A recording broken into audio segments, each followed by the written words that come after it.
Buenos días, profesora. Mi nombre es Raúl Maldonado Álvarez, del segundo grado, Grupo E. Bueno, el día de hoy explicaré el tema de la actividad integradora, que se basa en tres mapas. Bueno, para empezar tenemos la temporalidad. La temporalidad se basa en 5 circulitos, por así decir. En tiempo cronológico, anacrónico, tiempo diegético, ubicación histórica, tiempo definido o indefinido y por último, tiempo como signo. Bueno, para empezar, el tiempo cronológico es cuando los sucesos se cuentan de un principio a fin sin alterar el orden lógico del tiempo.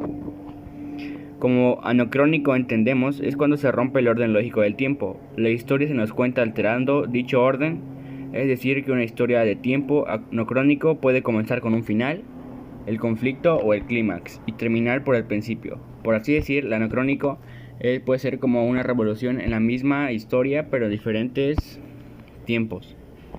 Bueno, como segundo tenemos el tiempo diegético, que es el tiempo transcurrido en la historia. De acuerdo con lo que se nos dice en la antología, podemos entender que es como una información directa o indirecta que el escritor o el autor proporciona, dando así la determinación del tiempo aproximado transcurrido de los sucesos contados de un principio a fin. A veces el autor, como se nos dice, se nos da información concreta al respecto y otras veces. Y como se nos dice aquí, el lector, o más bien nosotros, tenemos que relacionar la información a partir de los datos que indirectamente se nos van proporcionando a lo largo de la lectura o de la historia. Como tercero tenemos la ubicación histórica, que en algunas ocasiones el escritor nos proporciona la información necesaria, ya sea, como se ha dicho, directamente o indirectamente, para poder identificar un momento histórico concreto, ya sea un lugar o lo que sea. Como cuarto tenemos el tiempo definido o indefinido. El tiempo, de acuerdo con esto, son las intenciones estéticas del escritor. El tiempo puede ser de alguna manera muy precisado o no. Es decir, que no es del interés ubicar al lector en un tiempo concreto, ya sea porque le parece importante señalar que ese tiempo no es un específico, sino que podría ser cualquiera, o porque no considere relevante ubicar al lector en ningún tiempo en particular. Como sabemos, aquí se nos explica, explicándolo en mis propias palabras, que aquí hay menos importancia que un lector como nosotros se nos ubique en algún tiempo o en algún transcurso de la historia. Y como último tenemos el tiempo como signo. En algunos textos el tiempo adquiere una importancia mayor y se vuelve un eje fundamental sobre el que pueden girar algunos textos y elementos. Como segundo mapa o como segundo tema tenemos el tipo de narradores. ¿Y qué es? Bueno, como se nos dice en la antología, antes el narrador es importante distinguir que el autor es una persona real que imagina y escribe el texto literario del narrador. El narrador es un personaje ya sea ficticio o real, en el que éste dirige un relato según la dirección a la que va dirigido. Su relato se identifica gramaticalmente con la persona verbal utilizada. Primera, segunda o tercera, ya sea en una de estas. La primera persona es ya voy a ir, o nosotros, has en plural. La segunda persona es tú debes hacer lo que te digo, o ustedes. Tercera persona, él desea volver, o ellas, o ellos, o ellas. Bien.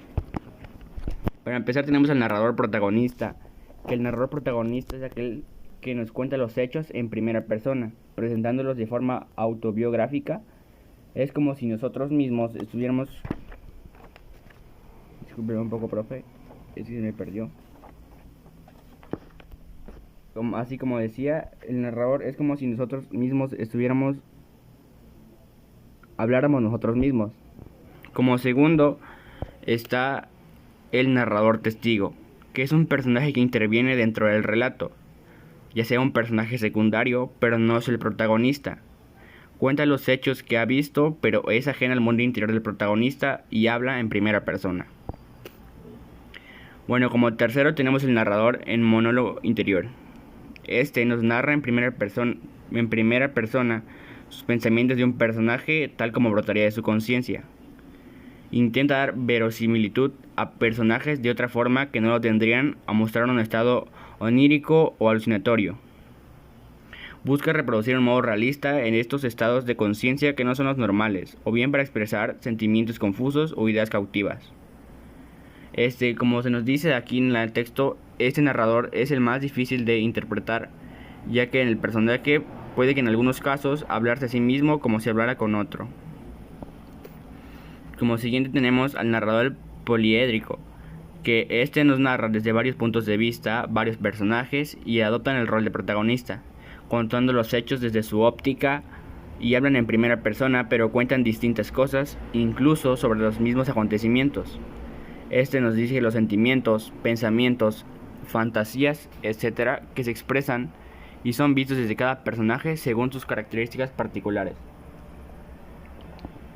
Siguiente está el narrador en segunda persona o autodiegético, que nos cuenta, como ya sabemos, es uno de los menos utilizados en el mundo de la literatura, porque ya nos cuenta su propia historia, buscando la complicidad del lector a quien frecuentemente se dirige. Como se nos dice aquí, el tú a quien se refiere podría ser cualquiera, por eso suele utilizarse al tratarse de temas universales que le puede suceder a cualquiera. Bueno, como tercero está el narrador omnisciente. Es el tipo de narrador que conoce todo acerca de la historia. Bueno, aquí en el narrador omnisciente ya entra la tercera persona.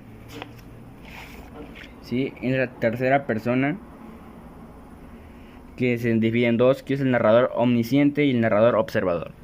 Bueno, el narrador omnisciente es aquel tipo de narrador que conoce todo acerca de la historia, cuenta lo que piensan y cómo se sienten los personajes, sabe cuáles son sus planes y sus intenciones. Es el narrador que lo sabe todo, parece saber lo que va a ocurrir en el futuro y lo que ocurrió en el pasado. Conoce el ambiente en general, incluso en ocasiones juzga moralmente a personajes. Este tipo de narradores es muy frecuentemente utilizado en el mundo de la literatura y tiene gran éxito, porque es el tipo de voz más fácil de llevar a un relato. Entre los distintos tipos de narrador es el que más podría identificarse con el autor, que pretende juntar una historia desde la objetividad sin implicarse en el relato. Por así decir, el narrador omnisciente es el más usado y es el que mejor se adapta a cualquier cuento, historia o relato. Como siguiente está el narrador observador.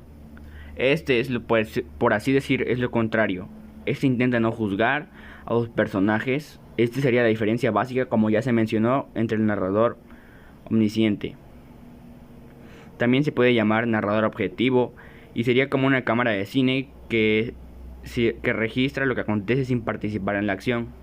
No puede juzgar, no puede hacer afirmaciones que impliquen más activa y procura mantenerse siempre en un segundo plano. Eso sí, deja hablar a sus personajes a través de los diálogos de la forma más directa posible. Bueno, como tercer tema tenemos la clasificación de los personajes, que se dividen en 10, que son como principal tenemos a los personajes los primarios.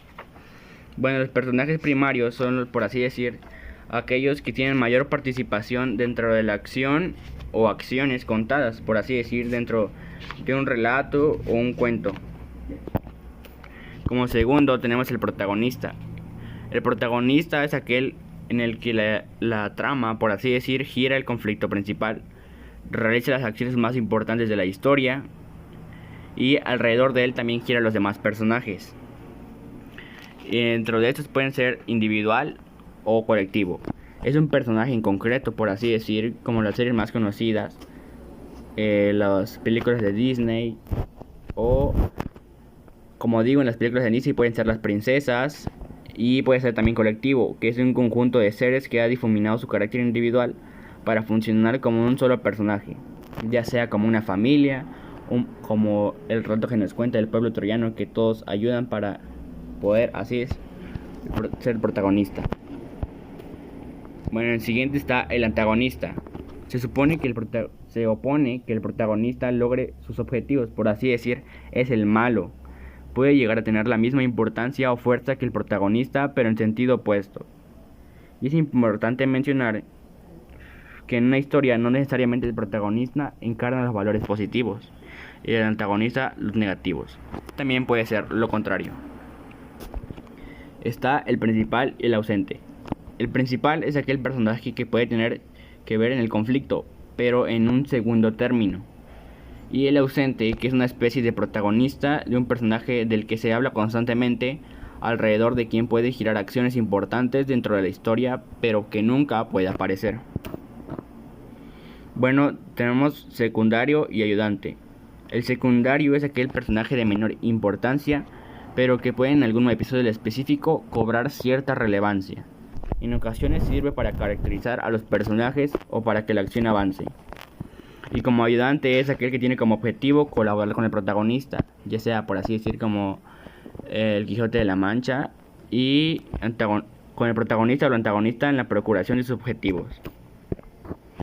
Bueno, tenemos el oponente, que el oponente es su misión obstaculizar los objetivos del protagonista.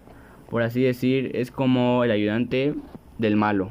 Los fugaces o incidentales son personajes que aparecen en algún momento de la historia con una función poco importante y luego desaparecen.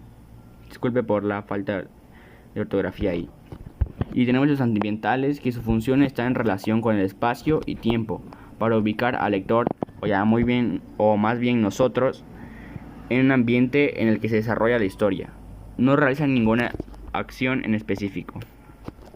Como siguiente, tenemos según su caracterización, complejidad.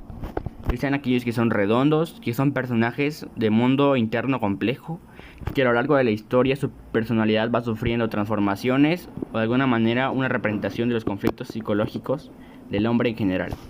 Los planos, que son aquellos personajes que no presentan conflictos psicológicos y no evolucionan a lo largo de la historia. Después tenemos a los según sus formas de presentación, que es la caracterización directa, y conocemos al personaje a partir de lo que el narrador y otros personajes dicen de él o de sus acciones. Tenemos la caracterización indirecta, que conocemos a los personajes a partir de sus pensamientos, acciones, gestos, reacciones, comentarios, relación con otros personajes y su entorno, etc. Después está por sus formas de caracterización, que esta se divide en física. Se identifica al personaje a partir de su aspecto exterior, su apariencia física y los elementos del vestuario. La psicológica, que se identifica al personaje a partir de los rasgos emocionales que se dejan ver en la historia, ya sea por caracterización directa o indirecta, a partir de sus comportamientos y actitudes. La mixta, conocemos el personaje tanto sus rasgos físicos como emocionales. Y tenemos la según su transformación, que son estáticos, que son personajes que no presentan ni una evolución a lo largo de la historia o de la trama, y sus características se mantienen siempre.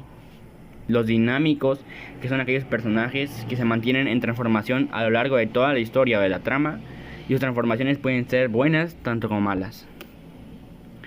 Bueno, tenemos los análisis, que eso no sé si se va a explicar, pero bueno.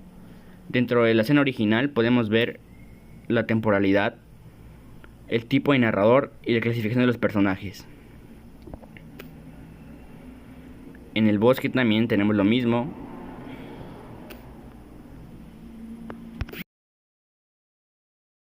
Igualmente en Emma Suns y en la gallina degollada.